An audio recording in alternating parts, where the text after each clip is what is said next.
നിറഞ്ഞ ചിത്തരപുരം ഗ്രാമത്തിലാണ് എൻ്റെ ഈ കഥ നടക്കുന്നത്. അതാ ആ വീടിന്റെ ഉമ്മർത്ത ആരെയോ കാത്തിരിക്കുന്ന ജാനു അമ്മ. തന്റെ മകൻ രാമു ഇനിയും വന്നിട്ടില്ല. രാമുവിന്റെ അച്ഛന്റെ പെട്ടെന്നുള്ള മരണം അവനെ വെല്ലുവിനാക്കാനുള്ള തന്റെ കഷ്ടപ്പാട്. എന്നാൽ ഇന്ന് ഒരു തരക്കേടില്ലാത്ത ജോലി ഉണ്ടവന്. എന്നാൽ തന്റെ കാലിന്റെ സ്വാധീന ശക്തി കുറഞ്ഞെന്ന് മാത്രം. അമ്മേ അമ്മേ, രാമുവിന്റെ വിളി കേട്ട ജാനു അമ്മ ചിന്തയിൽ നിന്നും പെട്ടെന്നുണർന്നു. അമ്മേ, നാളെ പട്ടണത്തിൽ പോയി അമ്മയുടെ കാലൊന്ന് കാണിക്കണം. അതിന് പുഴ കടന്ന് എങ്ങനെ പോകും മോനെ? എന്റെ കാലം കൊണ്ട് പറ്റൂല്ലല്ലോ. അതിന് ഞാനല്ലേ അമ്മയെ കൂടെ ഉള്ളത്. തന്റെ മകന്റെ വാക്കുകൾ ജാനു അമ്മേനെ കോരി തെളിപ്പിച്ചു. പിറ്റേന്ന് രാവിലെ അവർ പുറപ്പെട്ടു. മരപ്പാലിൽ കിടക്കണം. വളരെ ബുദ്ധിമുട്ടി മരപ്പാലത്തിൽ കയറിയതോ കാൽ തെറ്റിയതും ഒരുമിച്ചായിരുന്നു. രാമു തന്റെ അമ്മയെ പെട്ടെന്ന് ഇരു കൈകൾ കൊണ്ട് താങ്ങി പിടിച്ചു.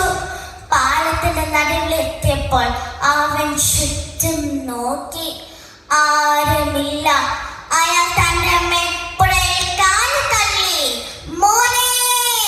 ആ നിലവിളി പുഴയുടെ ഒഴുക്കിനൊപ്പം അലിഞ്ഞു ചേർന്നു.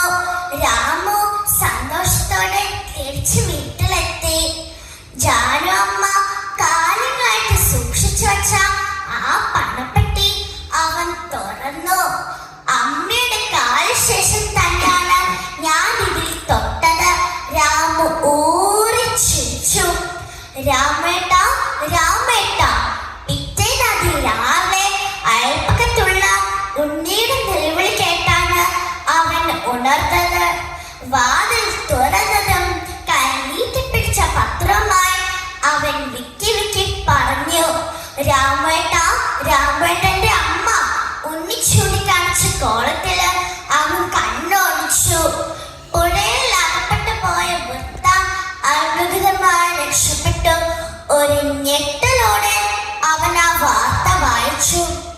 പുഴയിൽ വീണ് കിടന്ന മരത്തിന്റെ വേര് പിടിച്ചാണ് അവൻ രക്ഷപ്പെട്ടത്.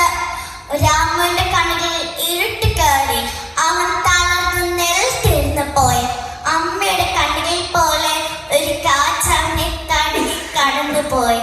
അത് മാതൃസ്നേഹത്തിന്റെ തൂവൽ സ്പർശമായി അവൻ അനുഭവപ്പെട്ടു.